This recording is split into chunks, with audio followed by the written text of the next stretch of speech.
We live in interesting times. Today's stories. Collective fear, psychologist explains panic behavior amid the coronavirus pandemic.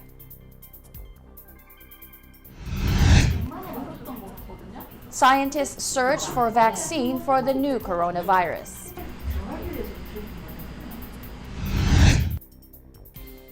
Trudeau says, quote, "I'm feeling good," as he remains in self-isolation for 14 days.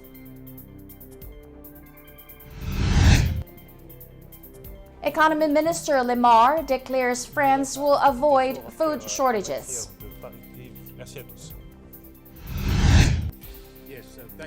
New climate report says last January was the warmest since 1850. It's available on our website, and there are few. Honduran Pacific fishermen are hit by shellfish mortality.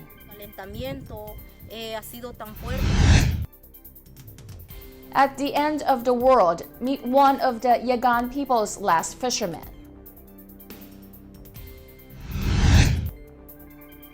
Rare white giraffes are killed by poachers in Kenya. This is Eagle News coming to you from Washington, D.C., bringing you stories from around the globe. I am Rose Papa Angeles.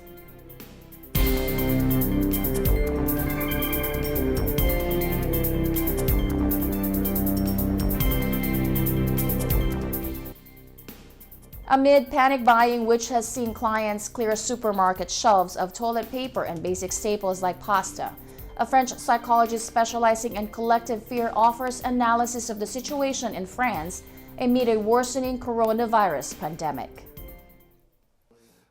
Alors, il vaut mieux être maximaliste que minimaliste. Ça, c'est l'expérience de la gestion précédente des épidémies qui l'a montré. C'est-à-dire qu'à chaque fois qu'il y a eu le sentiment qu'on minimisait une maladie ou une épidémie et que ce qu'on proposait à la population était insuffisant par rapport au problème, c'est là qu'on a eu les plus gros soucis en termes de gestion des épidémies.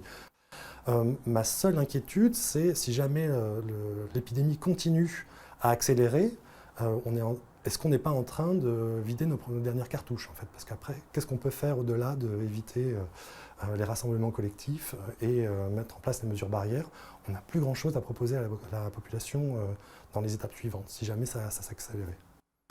On s'attendait à ce que ce soit plutôt les personnes âgées qui soient plus inquiètes et moins optimistes pour elles-mêmes, compte tenu du fait qu'on a observé en Chine et dans d'autres pays comme l'Italie maintenant que c'était plutôt les personnes âgées, on commence aujourd'hui à l'observer en France, qui étaient les plus touchées. Or, lorsqu'on leur demande quels sont vos risques de tomber malade et de mourir, eh bien, paradoxalement, les jeunes sont plus inquiets ou ont des anticipations plus réalistes, on va dire, ou plus pessimistes que les personnes âgées. La rationalité, c'est quoi? C'est qu'on pense en tout cas quand la peur correspond ou est corrélée au niveau de cas observés dans la population. Et ce n'est pas du tout ce qu'ont observé les premiers médecins épidémiologistes. Ils observent que certaines maladies, en général les maladies qui sont méconnues, les maladies qui émergent à un moment donné, suscitent énormément d'inquiétude, même si elles font peu de victimes en fait. Oui, alors ce qui était logique, c'est qu'il y a une pénurie de savon. Ça, on pouvait s'y attendre parce qu'il y avait des recommandations, donc les gens se sont équipés quand ils n'étaient pas insuffisamment équipés, mais pour l'essentiel, on a quand même ces effets, moi je qualifie de prophétie autorisatrice, c'est-à-dire que l'anticipation de la pénurie génère la pénurie elle-même, quand bien même il n'y a aucun souci sur les lignes de production. Ce qui se passe, c'est qu'on a la coexistence en fait, d'un sentiment majoritaire qui est assez apaisé globalement avec le comportement d'une petite minorité très inquiète, très active, et qui va, elle, mettre des comportements extrêmes et aberrants, notamment en faisant des provisions. Et donc, en fait, il y a des effets de contagion sur le plan social, c'est-à-dire que cette petite minorité, elle génère un sentiment d'inquiétude diffus dans le reste de la population par justement la mobilisation des ressources de biens de première nécessité, en fait. On a un pic d'attention très intense au début des épidémies, avec beaucoup de changements de comportement, des pratiques de sauvegarde ou de prudence extrêmement importantes, mais très vite, on a une baisse progressive de ces comportements prudentiels, avec parfois même un relâchement assez important qu'il est nécessaire de réactiver par des campagnes d'information ou de sensibilisation dans la population. Et c'est ces phénomènes-là qui sont complexes en fait, à bien identifier et à bien gérer sur le long terme. Jerome Kim, the Director General of the International Vaccine Institute in Seoul, South Korea, says it is kind of remarkable that new coronavirus vaccines research is at the preclinical stage as the world scrambles to find a solution to the outbreak. COVID-19 was really, I guess, discovered at the end of December, and really the rest of the world didn't know the sequences of the virus until the end of January. So it's actually kind of remarkable that for us to even say right now we're in preclinical stage, that is the stage where candidate vaccines are actually being tested in animals, with some of the companies anticipating that they may start at the end of this month, and other companies anticipating that they will start in humans in April. So we're in preclinical and we're entering phase 1 for some of the vaccine candidates. The epidemics come and go. They're not epidemics that require that you vaccinate the entire group of children under 4. And so it becomes more difficult for companies to justify the economic cost of vaccine development. And if you're a big company like Merck or GSK or Pfizer or Johnson & Johnson, you estimate that it costs between $500 million and $1 billion to develop a vaccine, and usually the time frame for that development is 5 to 10 years. But I think probably the more important thing is that if we believe that COVID-19 is going to be around for more than a year, and it looks like it might be around for more than a year, then it's entirely possible that although Korea is now beginning to control its epidemic, it only takes one traveler from Italy or France or Germany or China maybe to come here and start the epidemic all over again. And then we're back to all the restrictions, schools shut down, workplaces close, and people are working from home. And all the economic disruption that has accompanied the COVID-19, I mean, supply chain disruption, planes, business meetings, conferences are all being canceled. So the vaccine affords us the luxury of being able to operate in more normal fashion and allow economic activity and collaboration and other things to go on. So that would be the big impact. Is if you look at the map of where the disease is, you notice that there's nothing in Africa. But what we don't know is whether that's truly a lack of disease, or are we just not able to tell that it's there. And it's these unknown reservoirs of disease that actually could cause COVID-19 to reoccur in another country. So the better that we can understand these diseases, and IVI makes it our point to try and get information as much as possible from the countries that are that have the least ability to respond.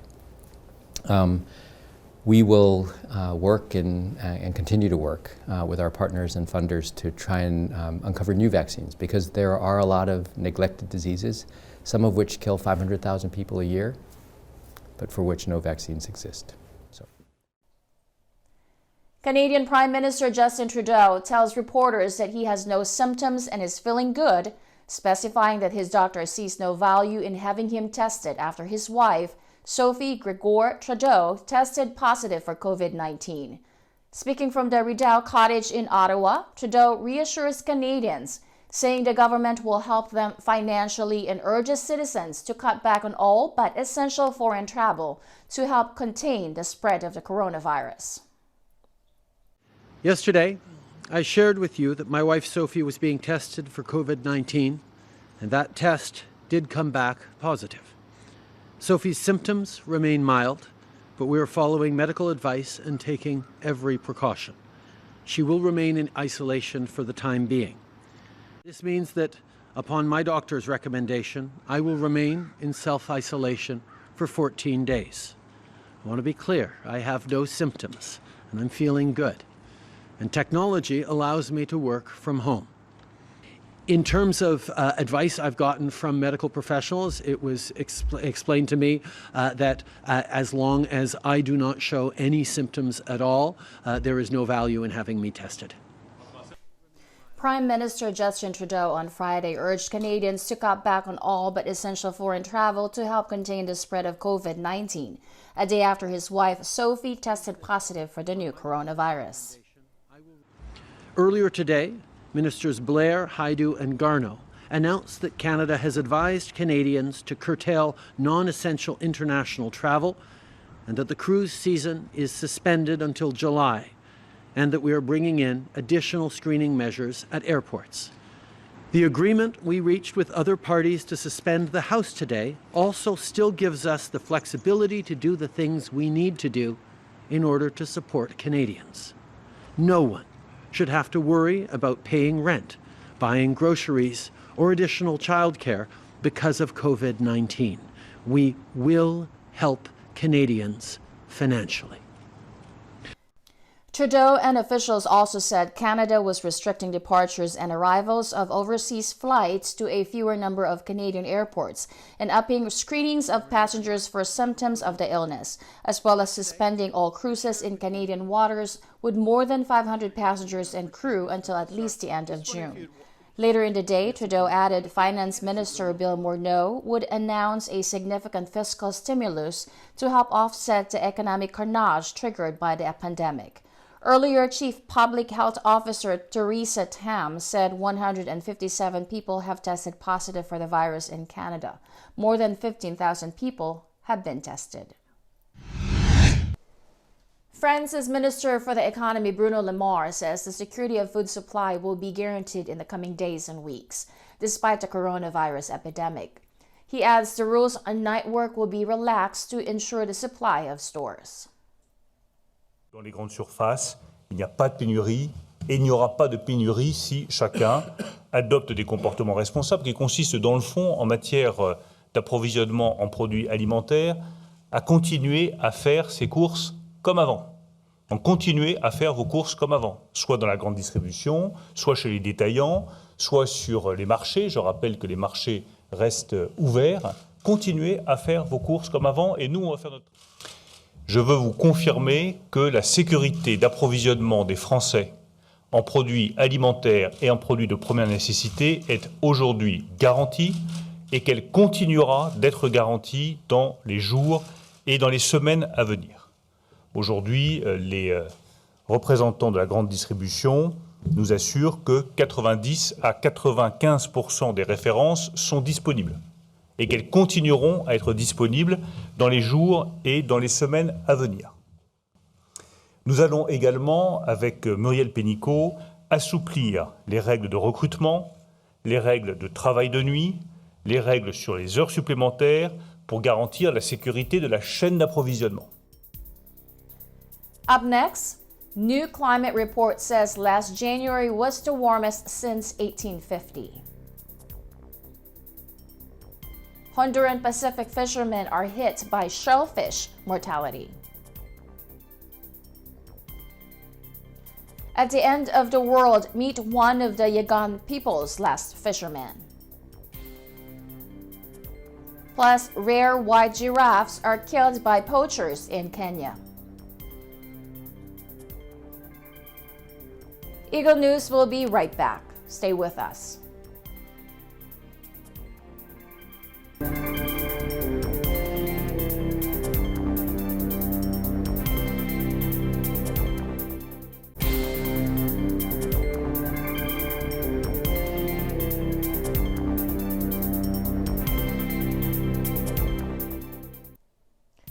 You are watching Eagle News broadcasting from Washington, D.C. I am Rose Papa Angeles.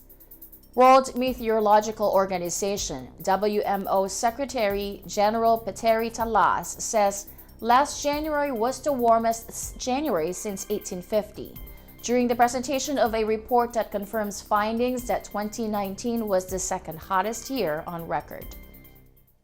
The global warming has continued, and last year was the second warmest year on record, and we have just broken records. For example, last January was the warmest January since 1850, and we have had record warm winter in Europe, for example. We have also broken records in carbon dioxide, methane and nitrous oxide concentrations, and out of those, carbon dioxide is the most important one. It has contributed 2/3 of the warming so far, and its lifetime is of several hundreds of years. So this is a problem that doesn't go away if we let this concentration to continue rise as been the case so far. Perhaps the new thing is are these these forest fires, which are causing also large amounts of emissions to the atmosphere. That we have been observing them in both hemispheres, both in the Arctic and of course these Australian forest fires. Warming of the oceans have led to unusual tropical storms, and the one that was hitting Mozambique was the strongest observed in southern hemisphere, at least for the past 100 years. So this is also one of the indications of climate change. UN Secretary General Antonio Guterres demanded urgent action against global warming following the publication of a report Tuesday on planetary warming last year. Guterres said global heating is accelerating, commenting on the report by the World Meteorological Organization, a UN institution. Guterres said the WMO report confirmed findings in December that 2019 was the second hottest year on record, with the past decade the hottest in human history. Guterres emphasized, quote, "We have no time to lose if we are to avert climate catastrophe. Let us have no illusions. Climate change is already causing calamity and more is to come." The WMO report looked at different aspects of climate change, from the accelerating sea level rise due to melting ice to changes in land and marine ecosystems. WMO Secretary General Petteri Talas said the planet will continue to warm up if greenhouse gases continue to increase. Honduran fishermen are desperate over the mass death of the shellfish they have been gathering for ages. While potential effects of climate change are suspected to be the cause of this sudden disappearance, no analysis has yet come up with an answer to the hecatomb in the Gulf of Fonseca, which is shared with El Salvador and Nicaragua. The livelihood of hundreds of clam diggers and fishermen is at stake. Pensamos que podría ser falta de oxígeno y que tal vez porque en estas áreas aquí el calentamiento ha sido tan fuerte que tal vez él pudo haber huido pues buscando salvar su vida. The mass and sudden death of the shellfish remains unexplained. Se hicieron las muestras de agua y bueno, no aparece nada. El agua está tanto en nitritos, nitratos y pHs y otras cosas en los rangos normales. The Gulf of Fonseca is shared with El Salvador and Nicaragua. Meanwhile, Eugenio Calderon puts on his yellow boots and heads to the strait for his daily catch. As one of the last members of the indigenous Yagan people, he has become a lone fisherman in the most southern part of Chile's Tierra del Fuego, otherwise known as the end of the world. Eugenio Calderon, one of the last members of the indigenous Yagan people, has become a lone fisherman in Chile's Tierra del Fuego. Para mí el trabajo de la mar es lo mejor. Claro que ahora estoy viejo, así que ya tengo 71 años. Tengo que mirar el carnet. Así que estoy jubilado con una jubilación que según dice que va a subir, ojalá que suba. While the number of Yagan fishermen is dwindling, their language is all but gone, according to Calderon. Me sentía complejado, lo que éramos descendientes. Prácticamente nos encontramos como discriminados, los yaganes. Para mí desaparecer. Porque en este momento hay niños que quieren aprender el idioma, pero después ya cuando son jovencitos ya, pienso yo que se van a sentir medio como avergonzados, así, ¿no? A 2002 census counted some 1,685 Yagans in Chile. In other news, Kenya's only female white giraffe and her calf have been killed by poachers. Conservationists said Tuesday in a major blow for the rare animals found nowhere else in the world.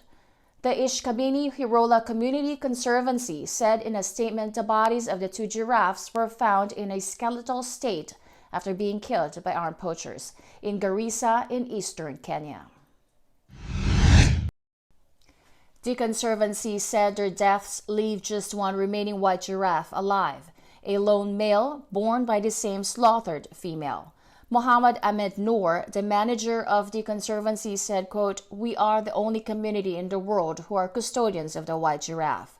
Its killing is a blow to tremendous steps taken by the community to conserve rare and unique species, and a wake-up call for continued support to conservation efforts.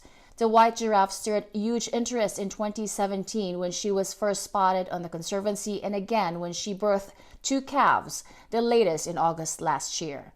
Their alabaster color is caused not by albinism, but a condition known as leucism, which means they continue to produce dark pigment in their soft tissue, giving them dark eyes.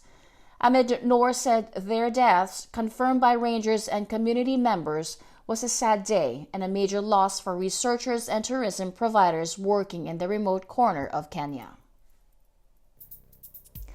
That is today's Eagle News. Join us again tomorrow for stories that matter to you. Visit our websites at eaglenews.net and eaglenewslive.com. Follow us on Twitter at twitter.com/eaglenews and on Facebook at facebook.com/eaglenews. Thank you for watching. I am Rose Papa Angeles, 1 with 25.